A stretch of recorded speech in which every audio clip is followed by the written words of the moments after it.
It's Thursday, and we're off to a rip-roaring good time. Tonight ends the week of Vince with IB Nation Yeah. Sports Talk. Last week was the week of Jesse. This is the week of Vince. I Thinking knew I about that owed today. him. I owed him. I just didn't realize it would come back to roost, this quickly. But I don't like being in people's debt, so I'm glad I'm off the hook Got now. off the schneid. That's right. He's been in Chicago most of the week, and he's actually on his way back from Chicago to here. Oh, You might nice. remember, you've seen or heard his dogs, especially Henry, but they've got two little dogs, Henry and Scooby. And we have been we've been dog sitting the dogs. Have you really? While they've been in Chicago this week. And so you know what's amazing to me? I'm just gonna say it. During the shows, I don't hear the dogs when I'm with you. Well, Like he you does have- he does when he's at home, he does his show like his desk is in their It's living like room. out in the open, yeah. Yeah, like I'm in a closed room kind of in the back of the house. I mean, I was just assuming you had more control. That's basically all I'm saying. I wish, because there was a time today. It's like, all right, you little yappers. Grandpa's trying to work here. Jesse needs to get married and have kids so you don't have to call yourself grandpa because of the dogs. Okay. Yeah. That's just it's sad, Sean. You need, I know. Some might say the stock is rising. I don't know. Ooh. Some might say. Okay. Some might say. I like it. Could be. I like it. Could be coming. I don't know. Hope so. For his sake. Yes. Well, we got a lot of good stuff, I think, on today's show. I don't know how closely because I know you had a busy day at the day job. I think we've got some pretty good stuff. We've got some draft stuff and some other things, some fun things coming up in rapid fire a little bit later. I think I hope that this first segment turns out the way that I think it could. Little stock up, stock down. I thought this is going to be fun. Yeah, I thought end of spring. We're always sort of gauging, who's kind of on the rise, who's falling, all those different kind of things. So I thought, well, we can kind of go through from top to bottom. Stock up, stock down. Whose stock rose the most, and maybe who's fell the most over the course of Notre Dame spring football. Before we jump in, I will say I can't believe we've made it yet another 24 hours with no announcements about who's coming. I know. Going. Like that still blows my mind that this is not occurring, but whatever. All on your own time, people. All on your own time. I'm not even gonna guess when it's gonna happen. I know, and it's gonna, and it's gonna be all of them at the same time. Is what's gonna end up happening. Yep. You couldn't just sparse it out for us, and help us out with some content. I mean, NFL draft weekend, like going into draft weekend, feels like a good time to sort of bury it if that's your goal potentially, right? Right.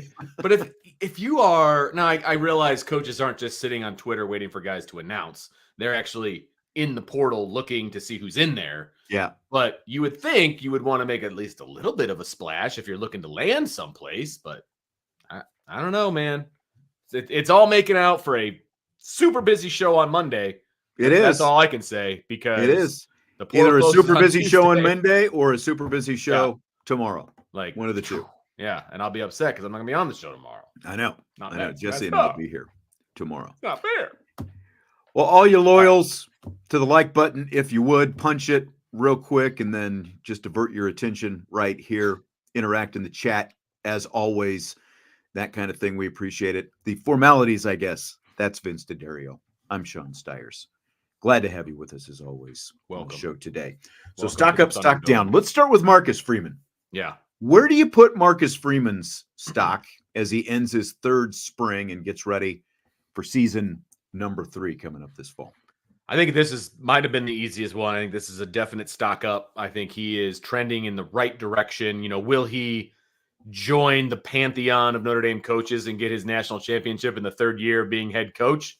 That might be a stretch, but I do think he's got the program going in the right direction. I think that recruiting is on the upswing. I think the roster is in a great place. I think the coaching staff is in a great place. And at the end of the day, those are all on the head coach, right? And so I think his stock is heading up. I'm excited about the future and the present of Marcus Freeman. Now, there is a lot riding on year 3, just because Notre Dame, and year 3 is important around the country too. I mean, it's not just at Notre Dame. Year 3 is an important year. You still need to see steps in the right direction. But right now, as we sit here on April 25th, it's absolutely stock up. And that's a good point that you sort of designate it that way, because it feels like it kind of ebbs and flows all the time, just over sort of like the natural Sure. course of the calendar. Maybe that's the nature of being a head coach. Like if you rewound it all the way back, if his stock was at peak potential after he was hired as head coach, so like it like scale of 1 to 100, it's at 100%.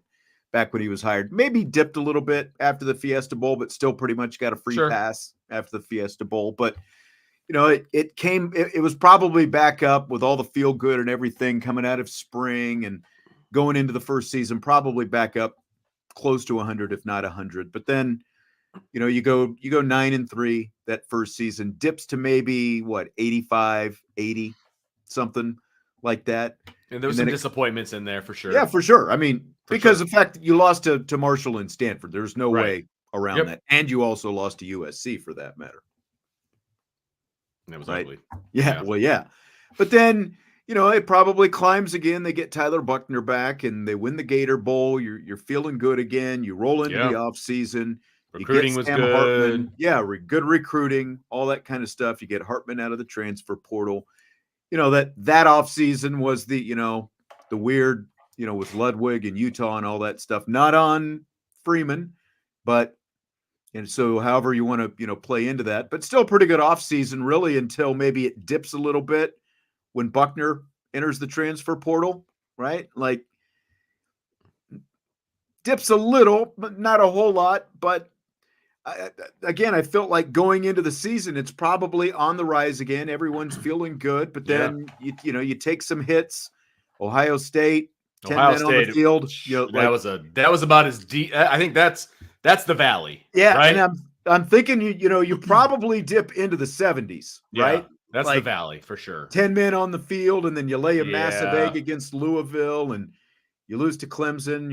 So you're kind of riding in the 70s, and, especially by the time the Chancey Stuckey stuff comes around and you lose all the guys to the transfer portal, wide receivers and stuff like that. But then again, it feels like it starts building back up because you get Riley Leonard, you go out, you snatch, Mike Denbrock away from LSU. Yeah. I mean, feeling really strong again right now.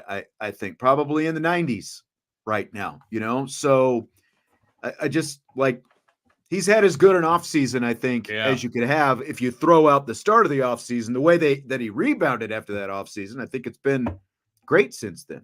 Absolutely. So I'd put him somewhere, low to mid 90s? Probably somewhere around there again.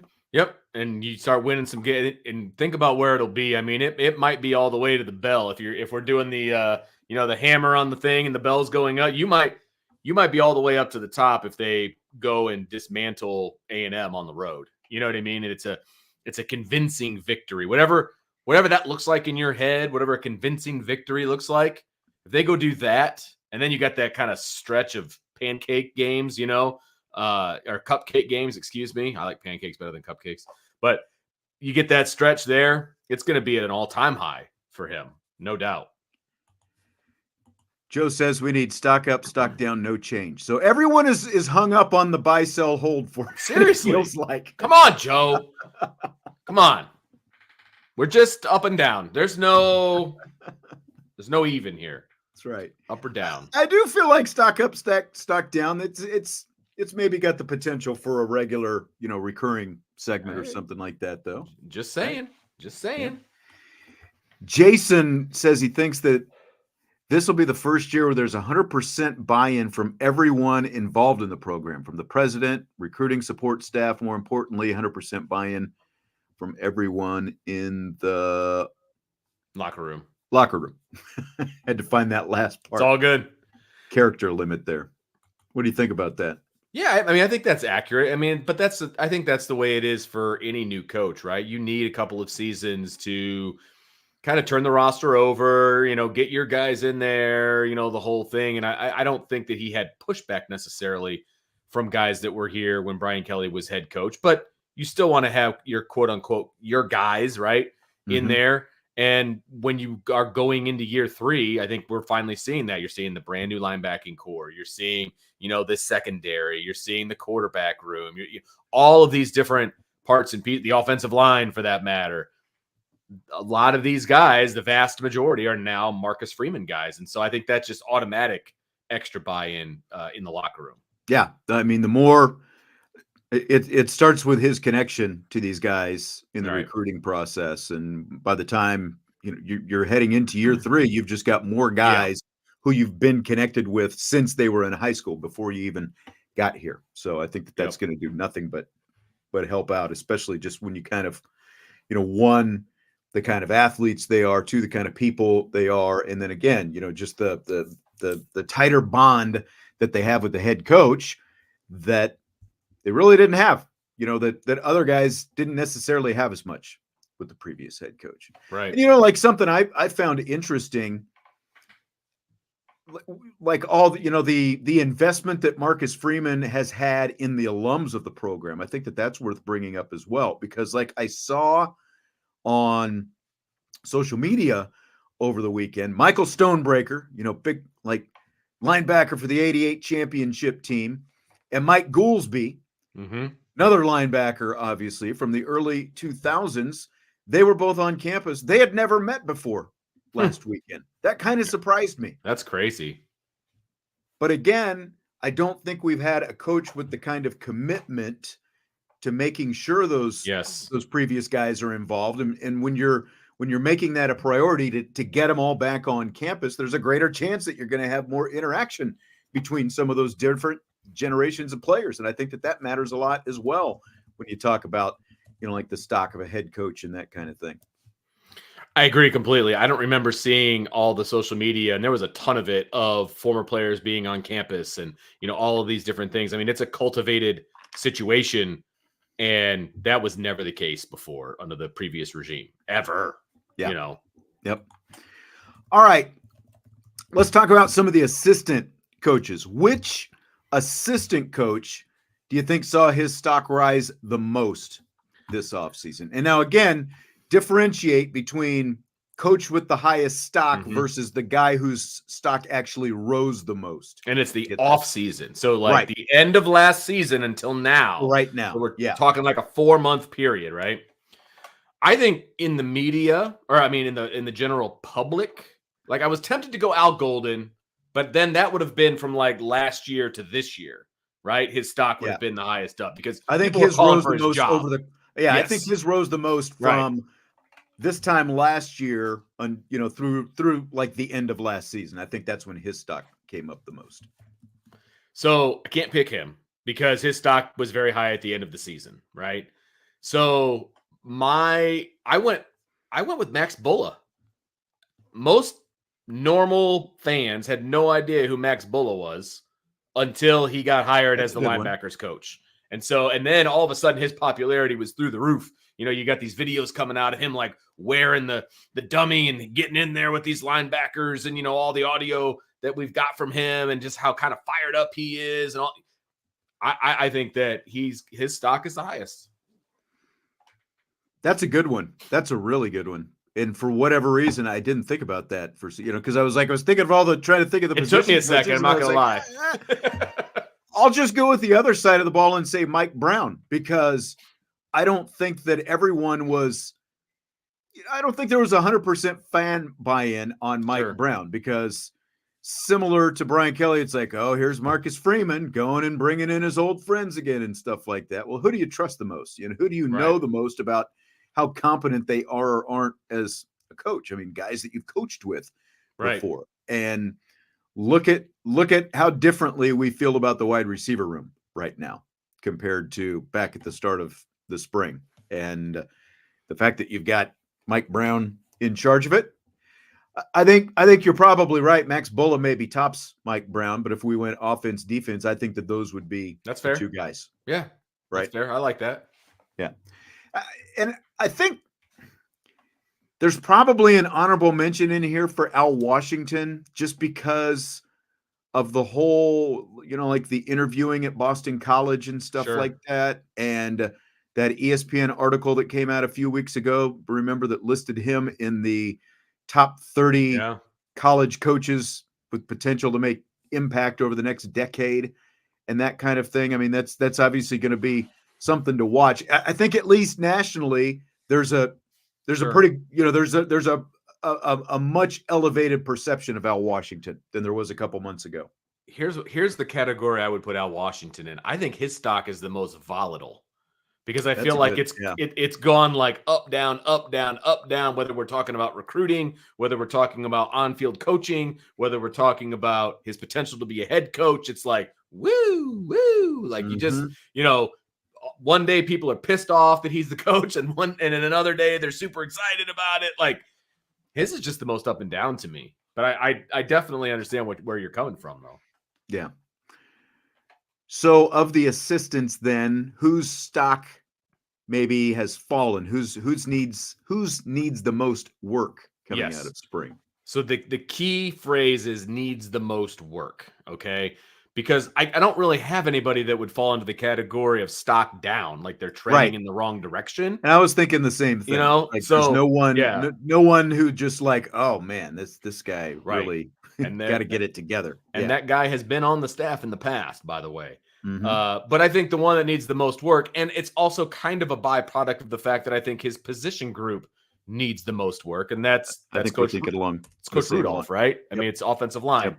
and his stock could go up dramatically depending on who's going to be the fifth lineman. When are they going to get that figured out? What does that look like when they're down in College Station and beyond, right? So I mean, I feel like if you want to buy low for the biggest return, I think Joe Rudolph could be your guy. Like that could be the guy that you want to buy stock in right now. You know what I mean? Because Yeah. if this offensive line gels the way we hope it does, then all of a sudden he did a hell of a coaching job this offseason and then into the season, right? And his stock's going to be super high.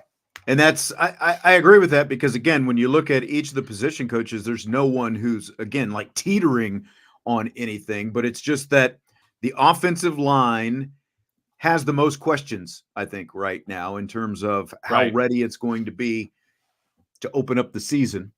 And because of that position coach falls in there. But he's got a lot of turnover, as we pointed out before. There's a lot of turnover, so there's just more questions. Right. So not that he has done anything wrong, it's just he's got the most questions and sort of more to figure out between now and Yeah. the Oh, season. absolutely. The other coaches, not that they don't have work to do, but there's a lot less obvious work to do. And Rudolph has the biggest job in front of him. Absolutely. Okay, so now we'll split offense, defense for the players. Okay. And This we're is going to start tough. with offensive players. Whose stock rose the most this spring? I came up with a list of 4 Wow. candidates. Okay. Okay. So I'm curious. I mean, I think we can probably all agree who's number 1. Can we? I mean, you'll probably say it and I'll be like, yep, that should be number 1, but I don't know if I mean, come wouldn't up you with say it. it was CJ Carr? Oh, yeah. Yes, as far as stock rising. Yeah. I got to wrap my mind around that kind of a thing. Yes, I do. I mean, agree obviously with that. CJ Carr came in highly touted and all that stuff, but early, enrollee, we really didn't get Sure. a chance to see any of him live until the last 2 weeks of spring, the Jersey scrimmage and the blue gold game, and then his stock just exploded. Great right? Like, call. I think he's Great got to call. be at the top of the list. Personally. Great call. Yep, absolutely. And DK, I think, has another one that I would assume you have on your 4 would be Micah Gilbert.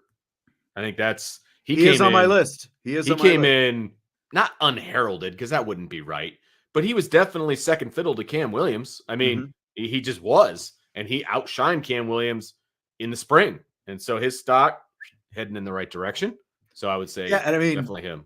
He was a guy who was kind of opening eyes throughout the spring, and when they would put out some of the highlight videos and stuff like that, you'd see him making some really great catches. And then, of course, when you cap it with a big performance in the blue gold game, a couple of touchdowns and almost 80 yards. I mean, nice little exclamation point. Some joker at my school that I work with came up to me while I was on lunch duty and was like, I heard, the transfer portal, this number 14 just jumped in. And I'm like, whoa, whoa, whoa, whoa, what?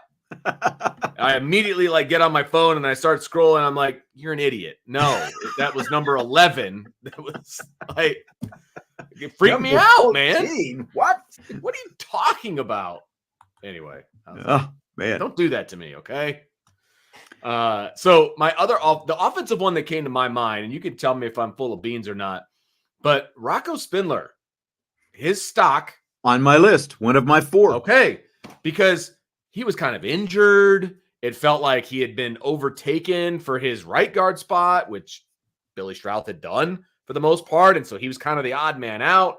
They move him over to left, and Marcus Freeman's talking about how injured he is and all this. And then he just goes out and just dominates in the blue gold game. I mean, just played very, very well in the blue gold game. Yep. And so he was the first one I thought of. CJ Carr is clearly number 1, but Rocco was the first person that I thought of. Okay.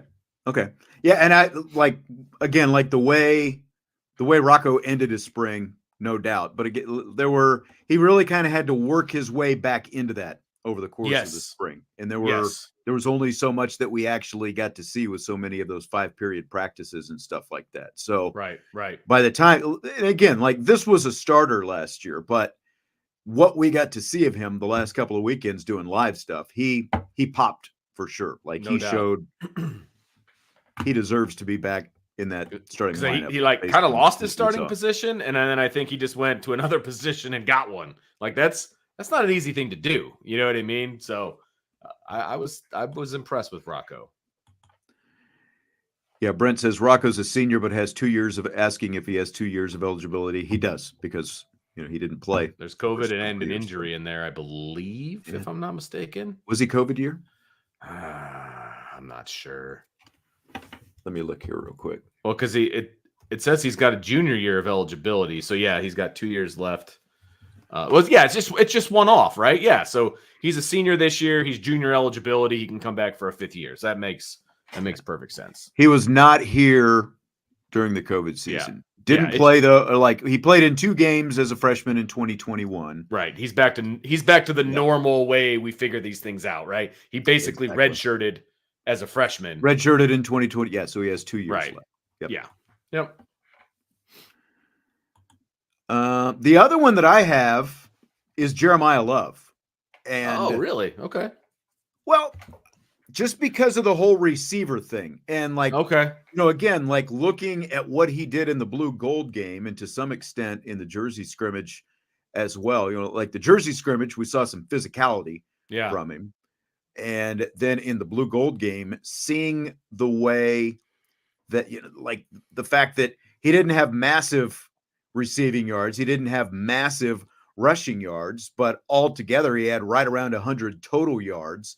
And I think that just the fact that we're the versatility that he's going to provide that we didn't necessarily know, I guess, coming out of last season, that they planned to use him as a receiver, and you start, kind of hearing some of that build up. And I've heard, some national people who saw him in the blue gold game talking about this guy, you're going to see a lot from this guy. So I just feel like we all had, maybe his stock didn't skyrocket, but at the same time, just adding the diversification of the portfolio, if you will, since we're talking stock up, stock down. Look at you. The fact that he's adding that receiver skill set, I think that has really increased his stock to me.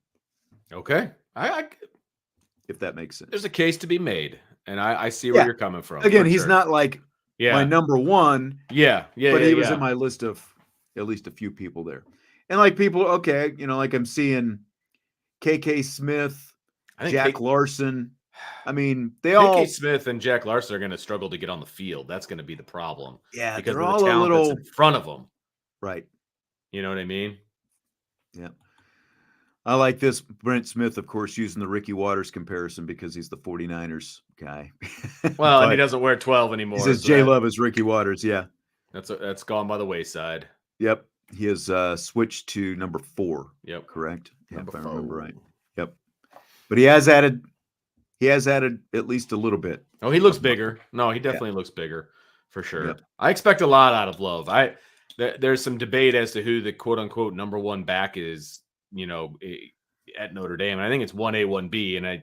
And I think you could put them in whatever order that you want to, I But guess. again, because Love has added that receiver stuff, he's Right. going to find himself on the field even more, and it's not going to matter that much Right. who won and who 1A or 1B is. Exactly, because Price is a great running back. He's more your prototypical running back, right? And so I think either one could be your A back, depending on how you want to operate your offense that day, that week.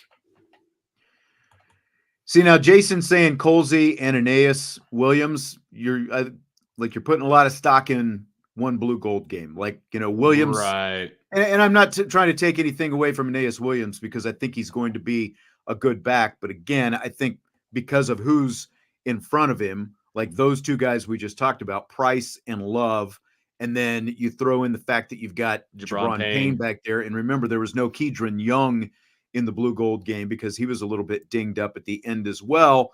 I just think Aeneas is going to have a harder time getting snaps, during this season. That doesn't mean that the future doesn't bode well for him. But, and then like Deion Colsey had a nice spring game, but Deion Colsey's got to show that he can go out and be consistent and do it game in and game out. You can't just do it when you want to do it. That's you want to talk about volatile stock. You want to talk about volatile stock that's Deion Colsey right there, because you just really never know what you're going to get. Exactly.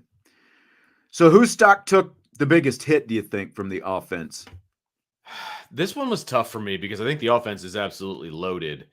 But I think, whether you want to blame injury or otherwise, to me, it's Jaden Thomas. I just feel like I don't know that they can trust that he's ever going to be healthy for a full season. Hold it. Let's back up here real quick, because DK says you're talking about their stock, not whether or not they're going to get playing time.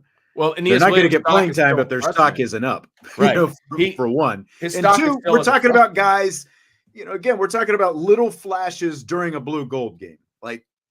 Right? I don't think that their stock rose incredibly over the course of the spring. These other guys that we're talking about, like Larson and Aeneas and Colsey, they did some nice things, but I don't think it moved their stock. It didn't move their spot on the depth chart. That's the thing. If your stock is high, then you're moving on up like the Jeffersons, baby. Like you got to be moving up and fighting for playing time.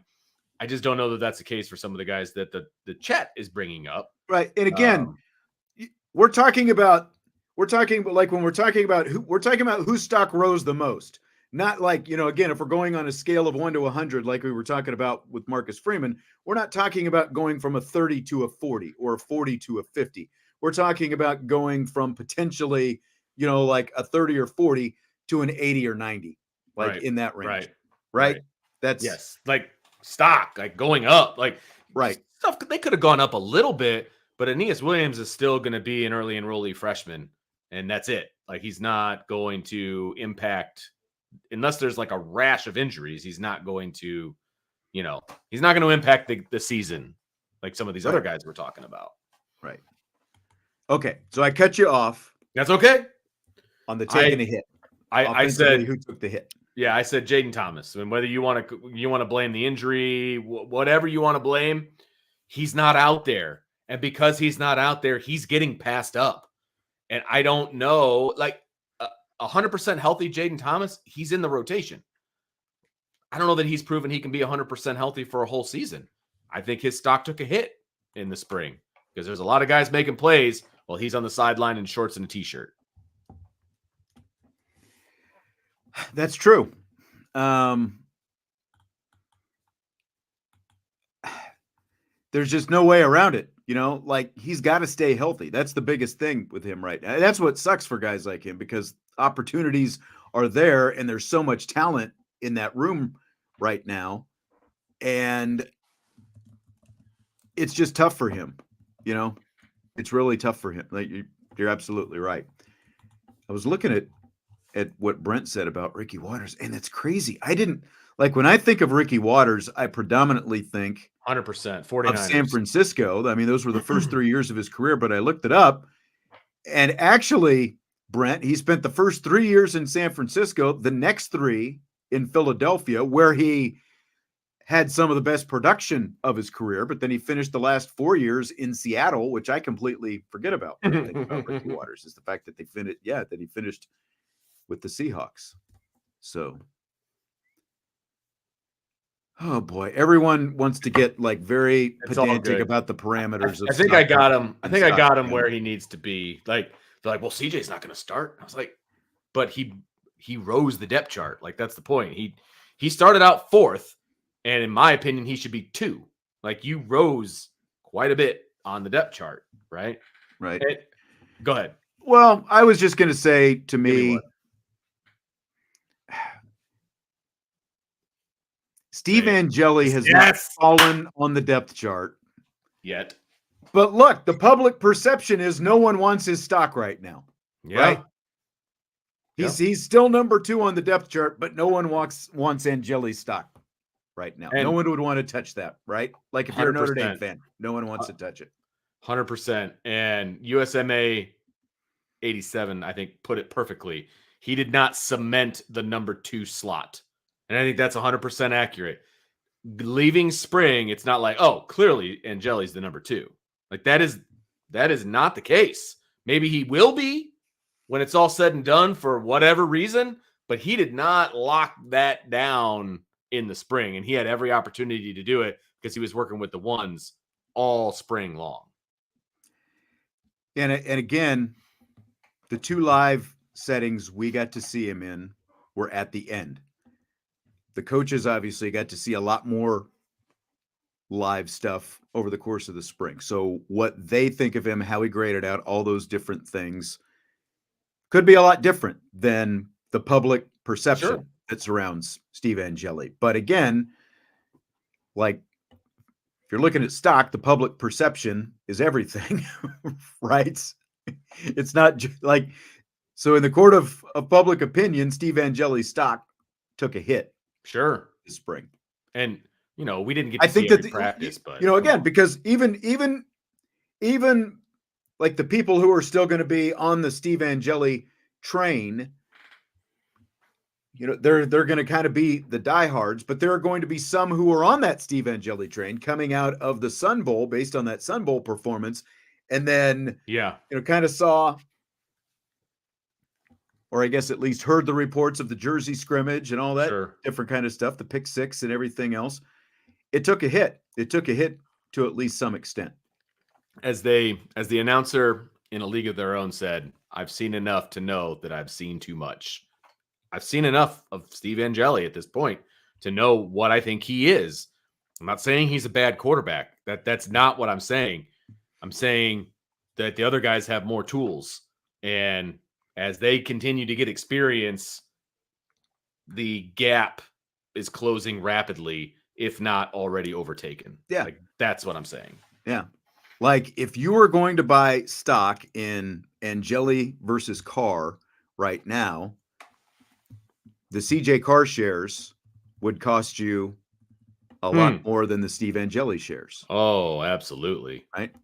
Absolutely. Because you're buying based on what you think is going to happen in the future. So Father David's trying to get me in trouble here. I mean, I thought didn't you take like an oath to be a nice person? Just kidding. I'm just kidding. It says confirm Vince hates Steve Angeli. Oh man. So I went back and I'm looking again. I'm looking at the career stats of Ricky Waters that Brent was asking about. And according to, I'll go to a different page because this is on his Wikipedia. Let me go to his Pro Football Reference page to make sure, because they're going to be far more accurate. So according to this, 92, 93, 94, Ricky Waters was in San Francisco. 95, 96, 97, Ricky Waters was in Philadelphia. 98, 99, 2000, 2001, he ends his career with the Seattle Seahawks. So 3 years in San Francisco did help him win their last Super Bowl. That was their last Super Bowl championship when he was there. And then Philly for 3 years, and then Seattle for 4 years. So that's according to Pro Football Reference.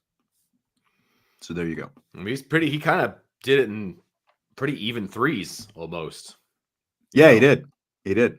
But and that was also, like those early mid 90s, the start of, I think it was would have been right around 93, 94 when, the free agency came to the NFL and all that different kind of stuff. All right, defensive players. We haven't talked about the defense yet. Defensively, what player stock rose the most on the defense? I saw a couple of nominations. Yep. And those nominations were on my list. Boubacar is definitely on my list. Kiana Kia is not on my list, and here's why. We saw it once. Right. That's the problem I have with giving him an appreciable stock jump there. He's not going to break into the depth chart. He's just not. And so he didn't really climb the depth chart. He had a nice day. That's fantastic. He's going to be super important on special teams, but his stock did not raise enough for him to make this list, right? So that's why he's not on that list. I will say KVA, definitely stock raised. I mean, people are I think he's got to be the biggest riser. Yeah, because, absolutely. Again, like somewhat similar to CJ Carr, he's a guy who we all knew that he was coming in with a good level of talent, but it's one thing to come in with a good level of talent and come in as a true freshman, as an early enrollee, and have the kind of spring that both of those guys had, and like talking about KVA specifically, to put himself in the conversation. And Al Golden said it himself, like he's going to get a lot of playing time as a freshman. He's going to get legitimate reps as a Mike linebacker as a freshman, is what Al Golden said late in the spring when we got the chance to talk to the coordinators. So that's huge up. Yes, absolutely. And another one for me, because of injury, stock up, is a Don Schuler. Or not because of injury, because of not being enrolled in the school. He had an opportunity to run with the ones all spring, and I think he took advantage of that opportunity. And he's going to get significant playing time this year. Maybe he would have if he was the number 2, safety in the spring. Maybe he still would have had significant playing time, but I think he proved to a lot of people that he can play with the ones. And so I think his stock went up. So Andrew says, what's Kia supposed to do? Look, guys, you have to be able to differentiate between a split squad scrimmage, which is what the blue gold scrimmage was, and a true depth chart scrimmage. Like, it's great that he made the most of the opportunities that he had out there, but it wasn't like he was in there with the twos making plays against other twos. And he definitely wasn't in there against, straight up number ones, making plays against the number ones. He made the most of his opportunity. He had a good spring, but are you going to play Kia over Kingston or Bowen or Kaiser or Sneed at this point? Like, no. That's just what happens sometimes. I think you've brought up the junior Jabby a few times. Like, sometimes guys go out and make plays in the spring, but that doesn't mean that it's like, again, especially when we're talking about specific to the way that, under Marcus Freeman, they do this draft for the blue gold game, and the way that he has formatted the blue gold game. Like, guys are going to shine sometimes out there in this game, but that's not necessarily going to mean that they're going to be a player right away. Agreed. So it's great that Kia did what he did, but there are other guys who are just going to be ahead of him on the depth chart. That's just all there is to it. Right. Exactly. There's only so many positions on the field, and a lot of the time there's 2 linebackers on the field, and there's at least 4 I would play before him at this point. I mean, that's just the reality of the situation. It would have been one thing if we were watching practices, and over the course of practice, we're like, man, Kahanu Kia's flashing today. Like we did last year with Jason Onye, for example. Like, we kept seeing Jason Onye out there making plays last spring, and it turned into he played in every game last season. He was a contributor, maybe not to the extent that we thought he was going to be last year, but we saw him over the course of the entire spring last year making plays. That's, we basically, no one really took note of Kia until the blue gold game this year, basically. And that's not a bad thing, but Right. again, it's you have to be able to sort of separate what the competition that they're going against and just the format and the whole thing. Right. Because we're talking stock up from the entire spring, not just the blue gold game. Right. I had no idea who 43 was until the blue gold game. Right. And I went to a lot of practices in the spring. So there you go. Yeah. So we're all in agreement on KVA for sure as the top of our defensive list. I think Adon Schuler had I think his stock started to come up at the end of spring, kind of, Absolutely. what that looks like. I'm going to be curious to see, especially once Rod Hurd gets here this summer and into fall training camp next year. But I think that Schuler has a pretty solid chance to crack the rotation. So I'd kind of put him at a mid stock, at least with an arrow or, a bullet or, whatever, like it's pointing upwards anyway. I don't think it was a huge jump, but I do think Boubacar Traore, for the way he kind of finished, the last couple of weeks when we got to see him live and comparing him to the other two guys at that Viper position, I think Boubacar, his definitely came up toward the end of spring as well. Yep. The only other person I would have a conversation about would be Jalen Sneed, because I think this spring was really important for him. And I didn't have a whole lot of faith that he was ever going to be what he needed to be coming in as a 5-star. And he flashed in the spring. It feels like the light switch went on for him, and the coaches appear to feel the same way. And so I think his stock is definitely heading in the right direction. So I would say him as well. No, I mean this is fair. I think Carberry's being a little sarcastic at the same time, but he says I like to know we have a whole team with good players, the ones through the threes, called depth. The last I heard, Yeah, you're right, 100%. But this show is called Stock Up, Stock Down. So and again, we're talking about the guys whose stock rose the most. We're not talking about they got a little bump, a little upward bump. We're talking about whose stock rose the most over the course of the spring. We're not going to go through 1 through 11 and say, well, yeah, he made a couple plays too, so I guess his is up. We're talking about the guys at the top of the list. Yeah, that made the biggest move. That's what we're trying to differentiate. Yeah. Who made the biggest moves over the course of the spring? Yes, and there's plenty of teams out there that would love to have Keanu Kia on their team as a starter. It's just he's not going to start at Notre Dame this year. That is the definition of depth, Carberry, and I'm with you on that one. It's great to have that. There's no doubt. For sure. There's no doubt. For sure. And I felt like Jason Onye, because he was a role player last year and was still trying to figure some things out, he finished really strong as well. And I feel like he's going to, where I'm most excited to see Jason Onye this year, and whether his stock jumped a lot, I don't know, but think of those middle of the line rush plays that we saw from him. When he took Steve Angeli down, he's going to get in as the nose guard in third and long type situation, passing down situations. And that's kind of exciting to me to see a nose guard with his particular set of skills on in those third down plays. That's kind of where I'm really excited to see Onye this season. For sure. Yeah. The only reason I didn't pick him is because he's still technically second team, right?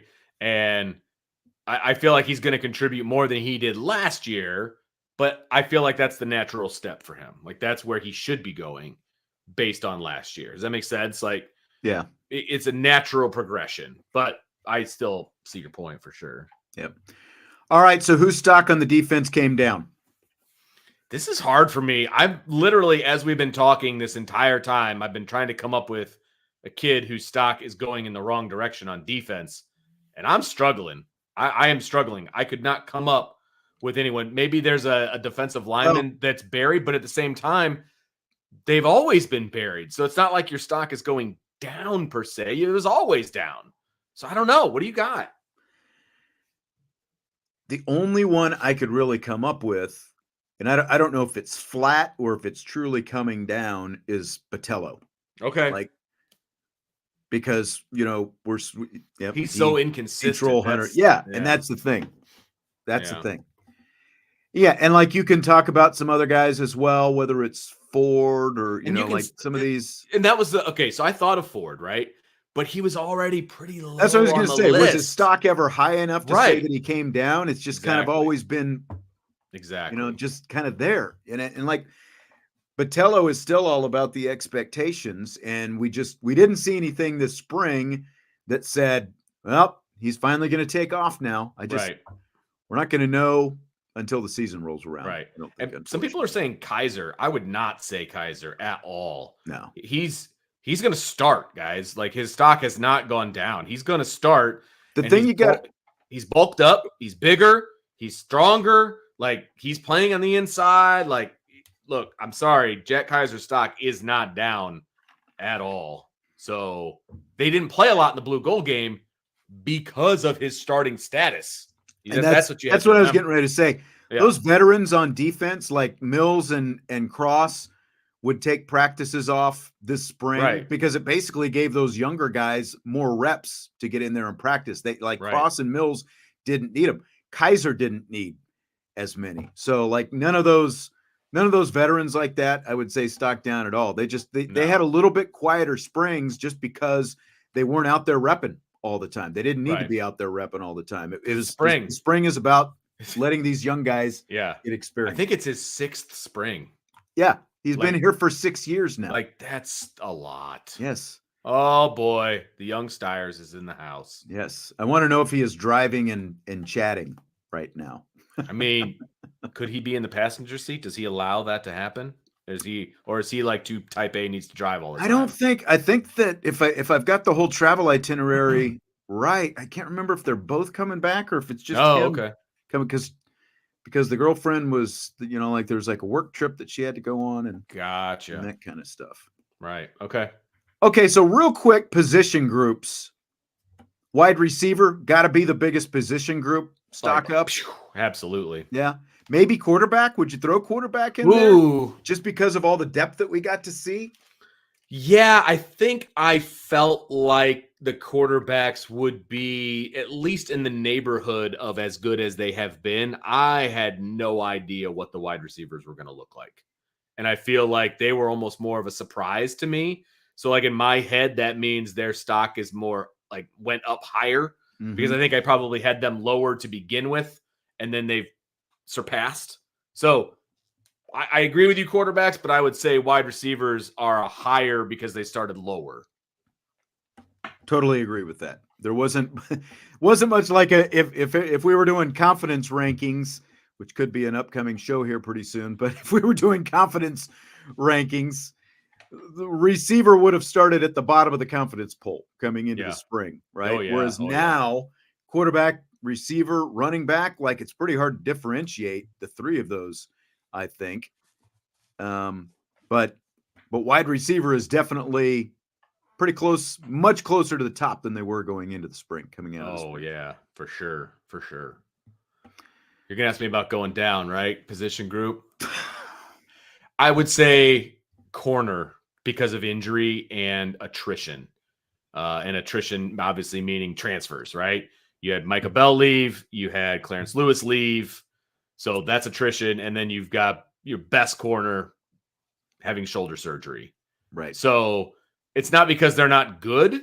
It's just because of some happenstance, I guess, that they would be the lower of them, I guess, is the best way to put it. I still like them. I still think they've got a ton of talent. But if I've got to pick one, I would say corners.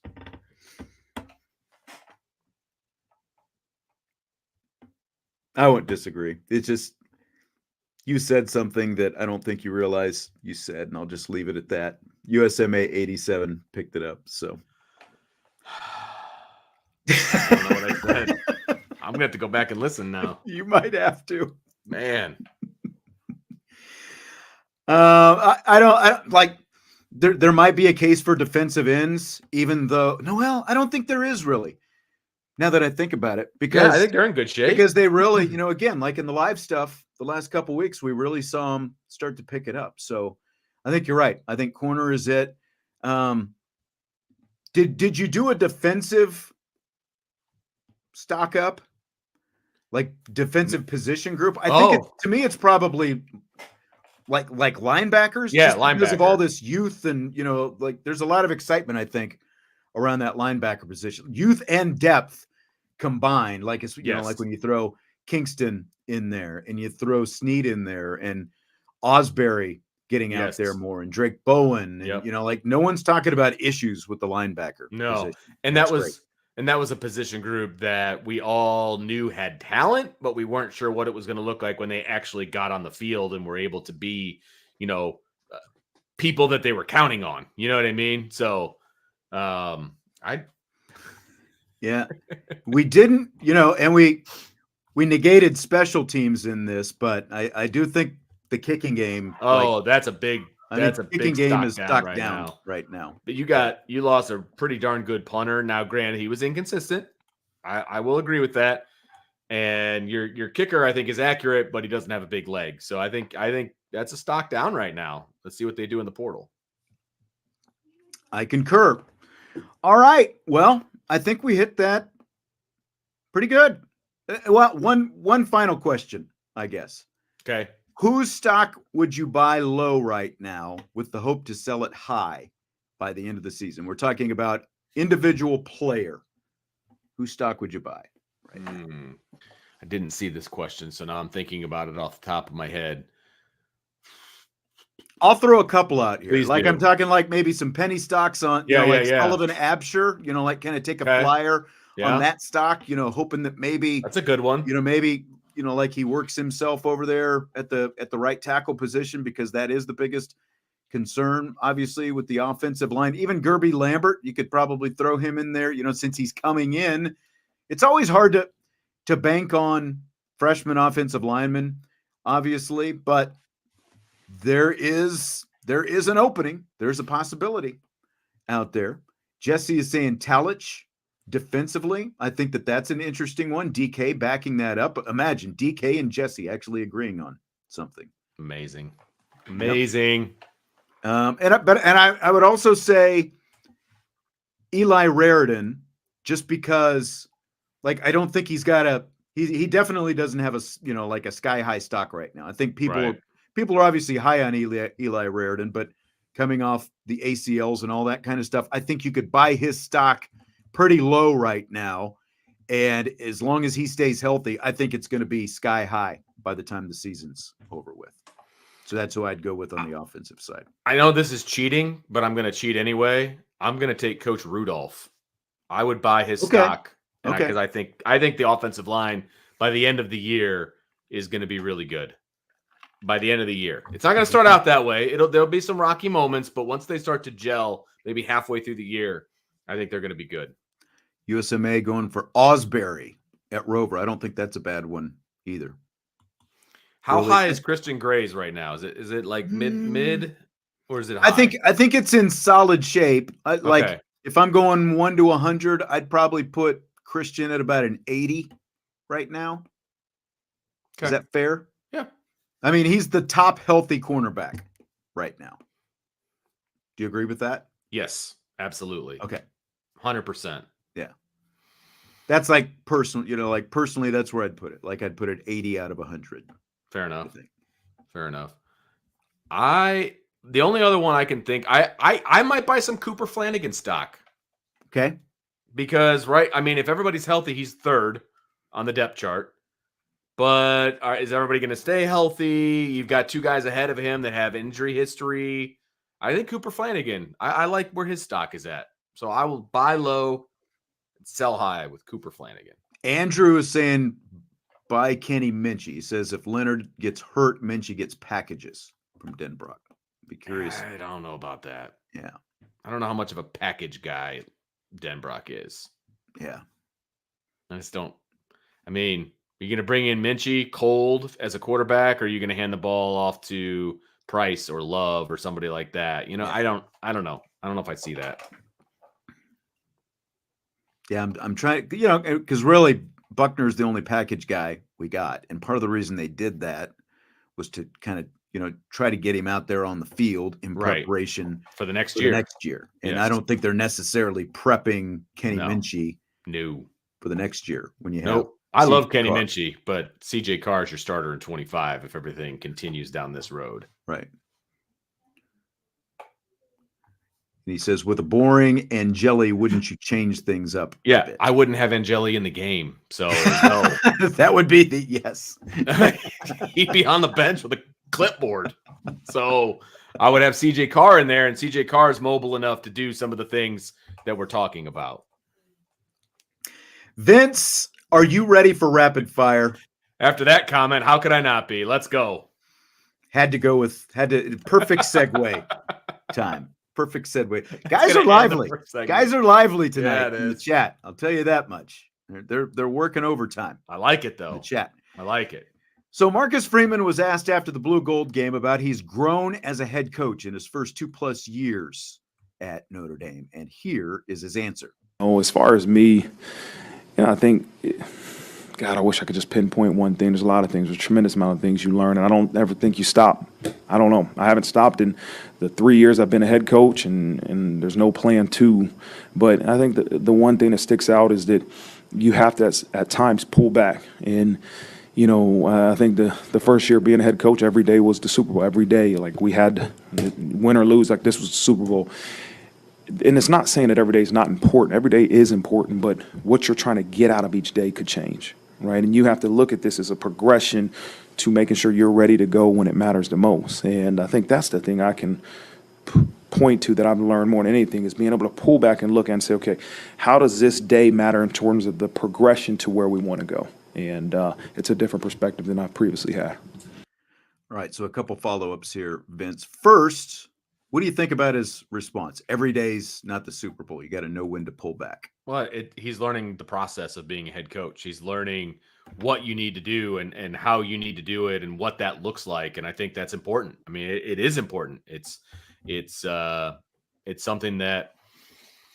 something as a head coach, you need to be in control and you need to set the tone every single day, whether it's a workout, whether it's a practice, whether it's a game. And I think he's starting to understand the differences between those. It doesn't all have to be at 100 miles an hour. So I agree. I think that's a great point that he made. Yeah. I think when you start off, we've obviously both coached before. You're trying to fix everything, and you probably want to be in, you want to be on top of everything and control of everything. And it's like now, it's got to be now. And there's always got to be this sense of urgency, especially depending on sort of like who you're coming from and, all like taking over for and all that different kind of stuff. And you're kind of showing everyone like you got the sense of urgency and, and you care and it matters and all that, but not everything can be priority number one. And it can't always be, like right now. There's got to be that balance, and there has to be balance between, what you're doing yourself, what you're delegating, all those different kind of things. So I can see what he's talking about, kind of trying to find that sort of happy medium and how you're approaching things on a day-to-day basis, especially when it is football and, like the calendar is spread out so far, so I think that was an interesting response. Where do you think that Freeman has grown the most in his 2+ years as head coach? Delegation. I think that he tried to put it all on himself early on in his tenure as the head coach, kind of dictating what the offense was going to do and what they were going to look like and, all that kind of stuff. And obviously he still had his hand in the defense and, all of these different things. I think he's now, okay, Mike Denbrock, you're my guy on offense. You do your thing. Golden, you're my guy on defense. You do your thing. And that has in turn allowed him to coach better on game day as well. I think we've seen him get better with clock management.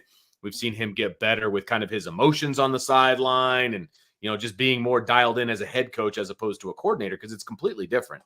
And so I think that part of his maturation process has been really good. Yeah. And I think the biggest thing that's impressed me is just his ability to continually adapt and, sometimes change the messaging on the fly, like in a short amount of time, because I think that there's a tendency, especially with a young first-time head coach, it's like, I've got a plan here's my plan. This is my plan, and I'm sticking to it. Like it didn't work in that game, but if we stick to the plan, it's going to work. It's eventually going to work out. And I think that they can be resistant to sort of want to admit, especially into to the peers, like the other coaches under him on the staff, and to a bunch of young athletes that maybe this was the wrong approach in this case. But like we saw him very, very early on after the losses to Marshall and Stanford. He wasn't just going to keep doing the same thing over and over and expect a different result. Right. His predecessor in 2016 tried that. Nothing changed. The bottom fell out, right? So, Freeman salvaged what could have been a disastrous first season. They beat Clemson. They end up, they go on and win a bowl game, and then they turned that into 10 wins last year. But I just think his willingness to be critical of himself in the moment and like not wait until the end of the season to, Right. to reevaluate and reassess things. That's good. Yeah. And I think that's somewhat unique in the coaching profession. Oh, that yeah. He's willing to do that. And you know what? And he's been partially doing that since he walked in the door at Notre Dame. Remember the Florida State game? Like he immediately came out and was like, that was a bad call by me. That's true. When he was defensive coordinator. Yeah. I think he's always done a good job of allowing the players to know that, hey, man, I make mistakes too. You know what I mean? Right. And you're right. His predecessor, that is a foreign language to him. There is no way he would have ever done anything like that. I love that attribute about him. I love it. And I guarantee you his players love it too, because they know that he's not just going to go up to the mic and throw them under the bus. Right. He's going to take accountability because the buck stops with the head coach. Yes. And that's a new thought around here at Notre Dame. Yes. Completely different. Okay. So the NFL draft, of course, starts tonight. Let's predict what round the most likely This is tough. Notre Dame draft hopefuls. This is so hard to go with. I looked at this earlier and I was like, this is going to be like, this is going to be so tough for me. Go ahead. Okay. So we got, of course, Joe Alt, Audric Estime, J.D. Bertrand, Sam Hartman, Blake Fisher, Cam Hart, Maris Leofeld, Javonte Jean-Baptiste. So Alt is a lock to go in the first round. So we'll do him a little bit different than the rest of the guys. He has consistently been mocked going number 7 overall to Tennessee. So will he go before 7, after 7, or right on 7? I think he has been ridiculously mocked at 7. Like everything I see has him at 7, which is nuts. I think there's somebody's going to pull a rabbit out of their hat, and I think he's going to go before 7. I'll be positive. I'm kind of thinking that as well, because there's there are going to be some trades that are made, and we'll get specifically. We're going to have a trade question here in a little bit, but could shake things up. I wouldn't even be surprised if there's all this smoke screen about the Chargers, and the Chargers are going to trade their pick, and like Minnesota or one of those teams is going to end up there picking a quarterback at number 5. I wouldn't be surprised if Jim Harbaugh just goes Joe Alt at number 5. That doesn't mean he will, but Harbaugh's blueprint everywhere that he has been is run the ball, baby. Smash guys off the line of scrimmage and protect your quarterback investment and smash some guys with a guy like Joe Alt. So I wouldn't be surprised with that. So I do. I think he'll end up going before 7 tonight. Okay. So the rest of them, we're going to go by round and try to predict which Irish players will go in that round. There they are. I think Dad might have just walked in the door potentially. I don't know. Yes, you could hear him, couldn't you? They just went nuts. That's great. Just waiting. All right. I know. Second round. Do you think any Notre Dame players go in the second round? The only one that even has a chance, in my opinion, of going in the second round is Cam Hart, in my opinion. I think he's a second round talent. I don't know that he'll actually go in the second round because of the injury history, but he's going to start someplace. He's going to start somewhere next year in a zone scheme defense. He's going to start, and he's going to be magnificent. He's a second round talent. He should go in the second round. So I put him in the second round. Okay. So you do have Cam Hart going in the second round. Yep. I don't have any of them going in the second round. I agree. I can see that. I think that Hart and Fisher are both borderline, like maybe they get taken at the end of the second round. There's a lot of late buzz on Blake Fisher, I'm hearing. Yeah, I know. DK says Cowboys are taking. The Cowboys don't I don't know. They've got their plan. They are not being public about it, which Shocker. we'll see what they do. They've only got so many draft picks, but I don't have any Notre Dame guys going in the second round. Third round is a different story for me. Okay. And I'll just say I've got Blake Fisher going relatively early in the third round. His average rank at tackle is about number 12. Okay. And I think that he ends up going, like I said, he could end up going late in the second, but I'm picking him to go in the third round. I have Blake Fisher and Audric Estime in the third round. Okay.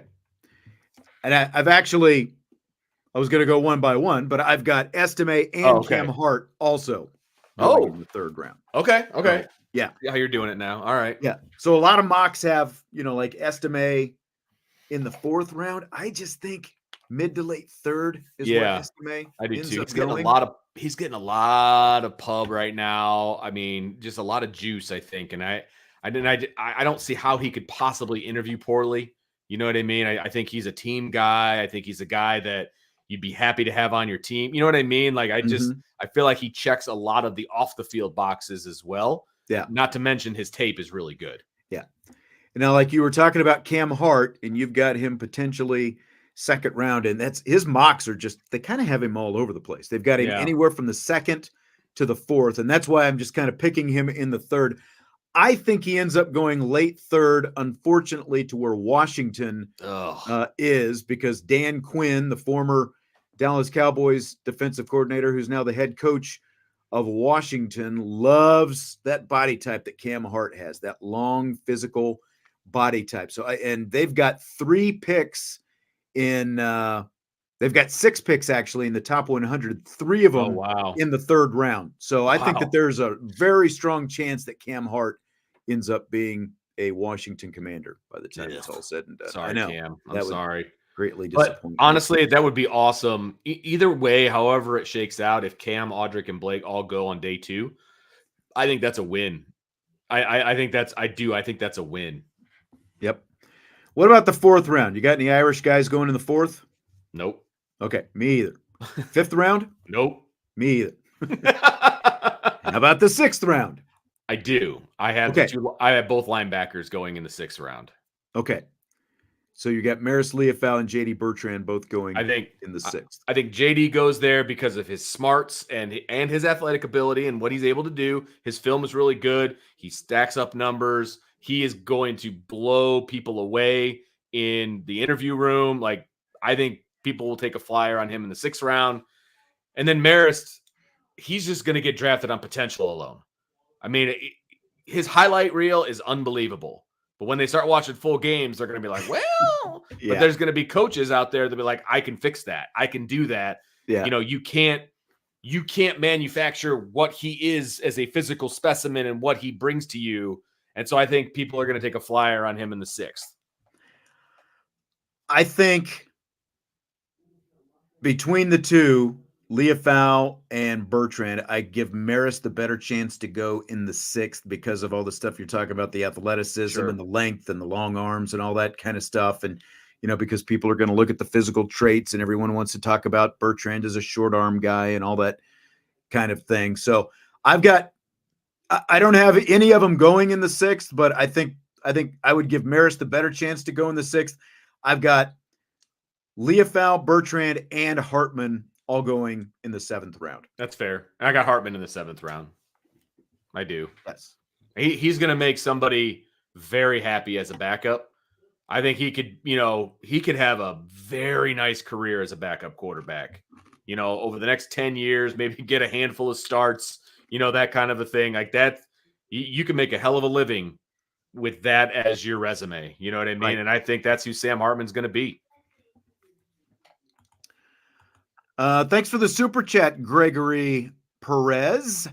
Which Notre Dame players on the current roster, other than Riley Leonard, have the talent to go in the first round, regardless of class? That's tough. But I would say Benjamin Morrison. Yep. Potentially Charles Jagasaw. I won't go with the running back.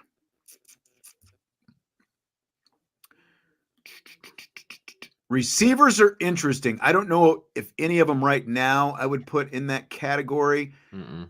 I don't think Xavier Watts will, just because safeties, like, Right. he could potentially. Obviously, He could Kyle potentially. Hamilton There's went potential. mid first round, but Kyle Hamilton was such a unicorn, just because Right. of all of his dimensions and everything else. So, I don't. Can you think of anybody? I would just say I would just put it at Morrison as the best shot, I think, right now. I think Christian Gray has a shot because I think he's that's a good one. He's a Ben Morrison clone. Yeah. So I think he's got a shot. Then you start looking at, I think maybe Bryce KVA, Irish PA or PA Irish guy says Bryce Young. I think that's an interesting. He's got the one. pedigree. I mean, his career is so early. That's the hardest part. And same with KVA. I was going to say KVA could be, in that conversation. But again, his career is so early. What is it going to look like as he moves forward? And then look, man, I'm going to say it. CJ Carr. He's on the roster. See, it's crazy. This is a next week conversation when we'll get into some more of this kind of stuff. But sure. Okay. But yes, I was actually, I can't believe I forgot about CJ Carr when he asked that question, because I was like thinking forward to, potential first round guys, over the next few years. And I think CJ Carr is definitely right in that conversation. Okay. So the Bears, of course, have the number 1 pick in the draft. Bears general manager Ryan Poles said earlier this week, quote, "We know what we're going to do, but everyone is going to have to wait until Thursday to go there," end quote. Do you think there's any way they do anything with number 1 other than draft Caleb Williams tonight? No, there's no way they do anything other than that. And because they just want to make me miserable. And I don't know if you saw, I tweeted about it this morning. I'm like, well, here we are. It's draft day. It's the day that the Bears put their franchise back a decade. That's how I feel that this is going to go tonight. And, it is what it is. I'll still root for the Bears, but I think they're making a very poor decision here. I mean, they've already taken 2 quarterbacks in the last, 6 years now? Something like that. Trubisky and Fields high in the first round. So this will be the third. Be interesting. I think it's going to work out better than you think it's going to work out. I'll put it that way. Well, I mean, I think it's going to be an absolute dumpster fire. So that's not really setting the bar very high. I think it's going to work out a lot better than a dumpster fire. I think you can't get the fingernail polish and USC out of your mind. I think that's why you think it's going to go so. And good. All the offseason crap, like all the talking about wants ownership of a team and like just all this nonsense that's out there. Like, just shut up and be a generational talent. That's gonna be what derails him. It's gonna be the off the field stuff.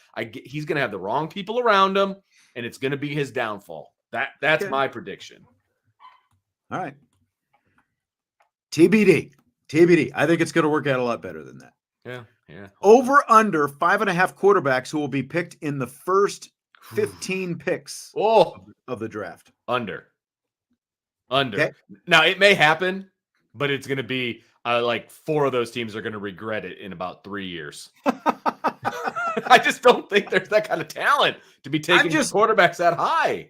I don't either. But, again, it's hard. Like the last couple days leading up to the first round of the draft, it's hard to sift through what is BS and what is legit information. But there's all this about, the Raiders apparently love Michael Penix, the Broncos and Sean Payton love Bo Nix, all this kind of stuff and how all that plays out. I mean, Caleb Williams, Jaden Daniels, Drake May, JJ McCarthy. I think we're all pretty secure that those 4. That he's in that conversation. JJ McCarthy. I know. Like, does anybody watch as well? Does anybody watch film? Just be thankful they're taking Caleb Williams and not McCarthy, Vince. Your head would really explode if they were taking JJ McCarthy up there. Well, because at least Williams has good film. Like JJ McCarthy, what good football film does he have? Yeah. I mean, the fact that you are going to go. I'm praying that the Giants make a move and go get him, like some people are talking about. Please. Oh, I am Do it just again. I am befuddled by that. Like, if he's such a good quarterback, why did he not throw a pass or complete a pass or whatever it was against Penn State? You know what I mean? Like, if he's that good, why would you just run the ball all game long? But whatever. I'm going to go over though. I think that Penix is the biggest question, whether or not, because like people are talking about, does he even go in the top 20? But I'm going to go. I'm going to say Penix gets in the top 15. If this Raiders talk is real, then you're going to have 6 of them go in the first 15 picks tonight. So I'm going over. We'll find out. I think I would take Penix over McCarthy any day of the week and twice on Sunday. So I would too. Much different kind of talent. Okay. Yeah.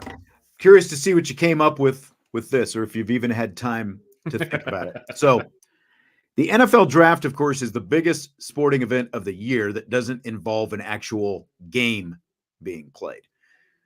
College football has nothing like it. Mm-hmm. So my question is there something college football could create to take place in the offseason that could generate some big time buzz, interest for the sport? You know, like a right 1, 2, 3 day event kind of. So they used to have it. It was called signing day. And they've pretty much blown that up with the early signing day, the multiple signing days now. And frankly, just because a kid signs at your school doesn't mean he's going to stick around anymore. I mean, with the transfer portal and everything else, everything is so volatile in the college football world. I don't think that there's anything you could possibly do. The biggest thing they ever had, remember how big of a deal signing day used to be?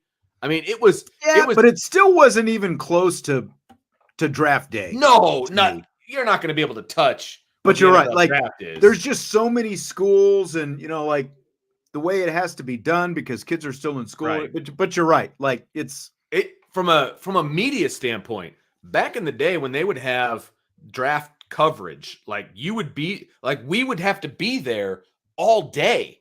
They would serve lunch.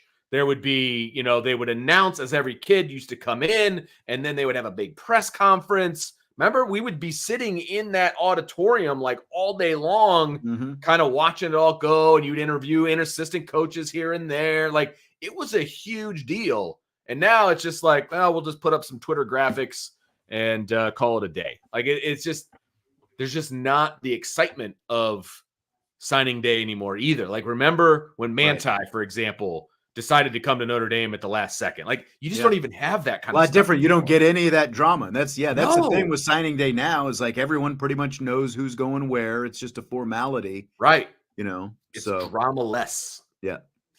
Yep.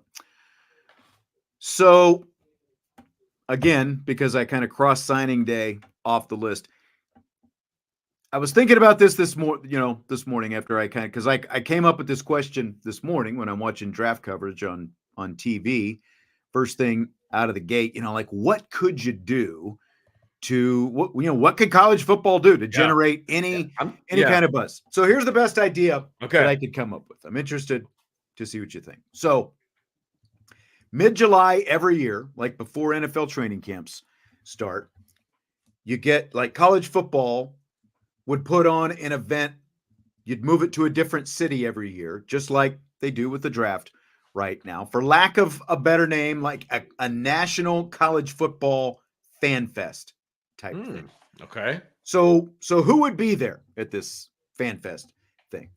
So you're going to have 14 teams in the playoff every year. So for starters, if you were in the playoff the previous year, you're designated to go to this thing the next year. And then you probably fill it out with, other teams that are in the preseason rankings going into the season. Like maybe the top 3 or 4 teams from every conference, that are picked to go in. You would have Notre Dame go there every year as well. So you would send like your head coach, your athletic director, and maybe every team sends like 4 like your top 4 players or something like that. So, like Riley Leonard would go, Sam Hartman would have gone last year, that kind of thing. But here's sort of the spin that I put on it. So right now it's a media day. Right. Right. Rather than your traditional, like you send the coaches and the athletic director and the players and they answer media questions, they go and you're selling fan fest tickets to this thing.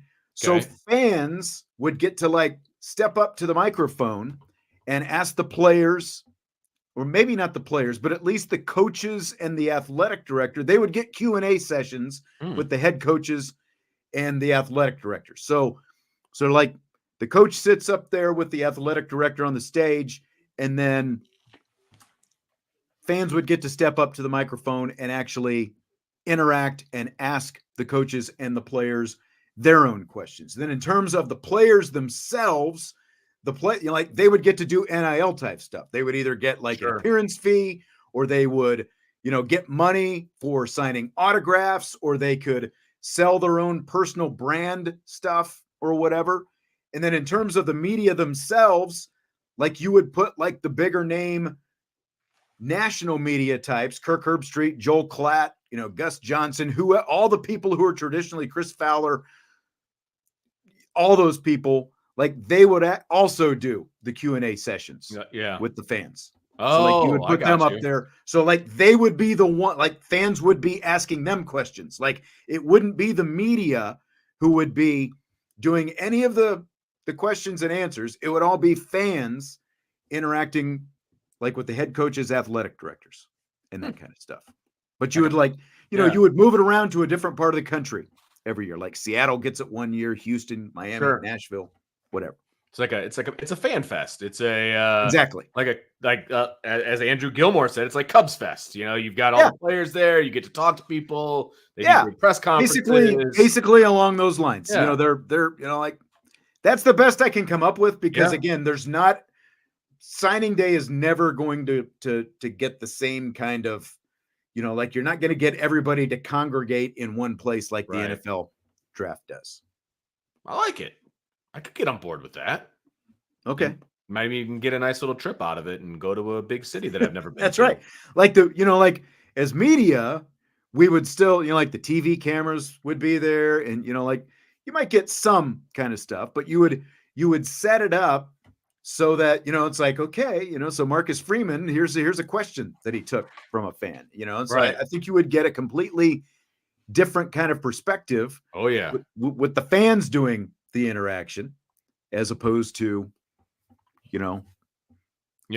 traditional media. It's interesting. I wonder if like, Notre Dame Sports Information would want to, clear the questions first.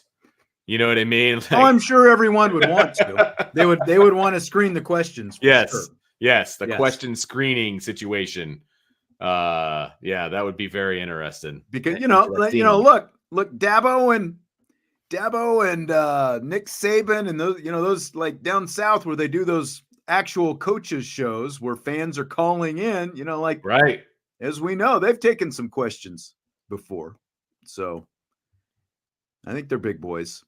They can handle it. Well, Dabo didn't handle that one very well, but no, the that one situation I remember, he didn't handle it well. No, I'm saying, they've taken crazier questions. This is true. Okay. Starter jackets. Oh, they were the rage in the late 80s and into the 90s. Scale of 1 to 10. How much would you like to see the silky smooth starter jacket make a comeback? I loved my starter jacket, so I'm all for it. Bring it back. Scale of 1 to 10, 27. Love it. Starter jackets were freaking awesome.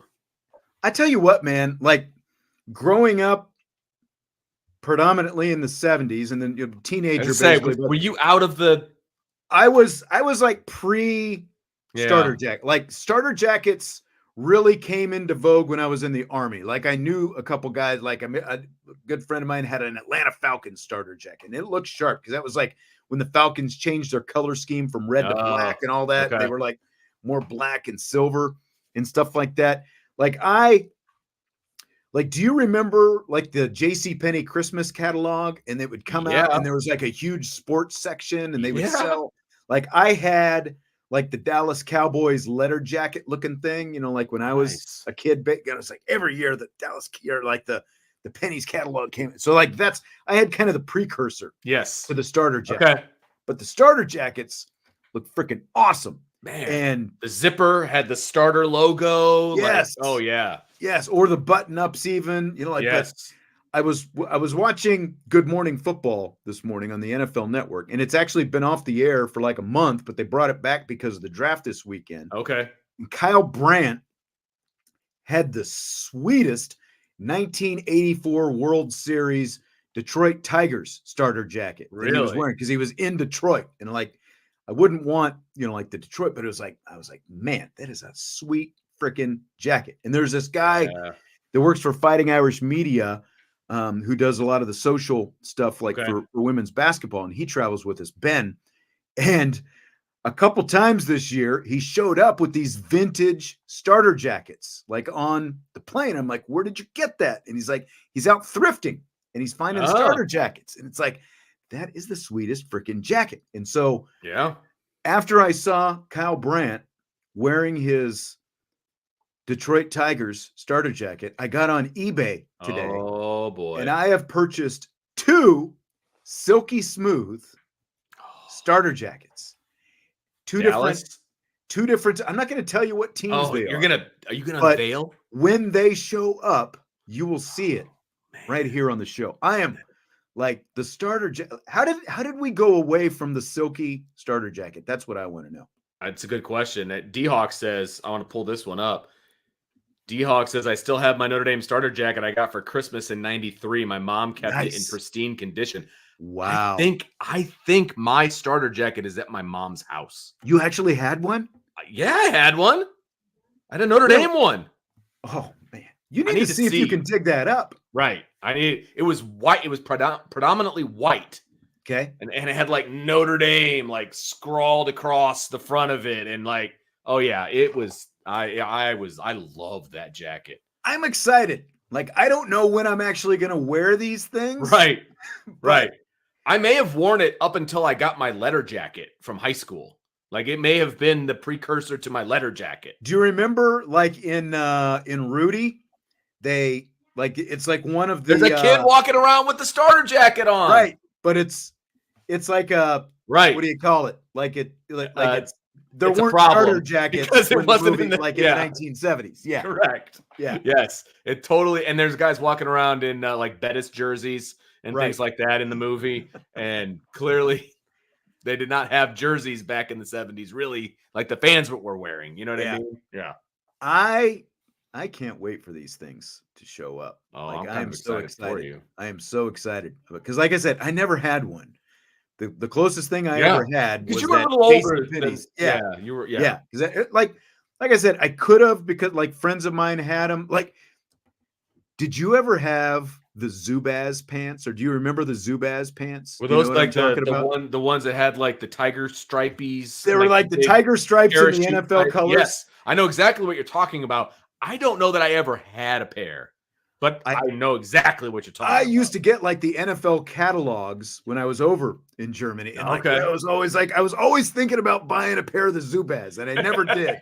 I'm going to admit, looking back on them now, I'm pretty glad I never bought the Zubaz. Yes. Yeah. But I mean, I thought at the time that they were like the coolest looking freaking things. I'm like, I got to have the Zubaz. But then I never bought them. That was like the precursor basically to wearing your pajama pants out of the house. I mean, that's basically what that was. And a friend of mine had them, and I think that's actually what turned me like, I don't think so. It's like, no offense to anyone who went Zubaz. Yeah, well, that's great. But I actually went on Starter. I didn't realize, like, I thought that Starter was still around. I wasn't sure to what extent. I went on, they have a website. I'm going to say their stuff has kind of slid back, but I would think if they just made like a retro starter jacket line with those silky smooth starter jackets, I would think that would make a huge comeback if they I do too. To go that's retro, like it. Yes, vintage. They look. I hope these jackets that I'm getting are at least in somewhat decent shape, because of course they're used, because they're fairly old, but for sure. I'm very excited about the jackets coming. I bought the first one. I spent a little bit more for the first one than I really wanted to, but I was like, that just looks too sweet. I'm not gonna, because I thought about like making like a counter offer, and I'm like, nah. And then I looked, and he's already got like 6 counter offers or something. And I'm like, I'm just gonna buy it. I'm gonna buy buy now. Hit the buy now button. Just do and then it. I bought the second one, different team. Looks like maybe not quite as in good a shape as the first one, but I'm pretty excited. So, you'll see them. You'll see them both. All right. When I get them. I'm going to wear them on the show. Okay. So, looking forward to that. I'm looking forward to it. I bet you are. I need to talk to my mom. You need to find that. Yeah. Like, if you can get yours, we'll like plan it out so that we both wear them the same night. Okay. Deal. All right. Sounds good. Starter jackets. Make it happen. It's time for a comeback. Starter jacket resurgence.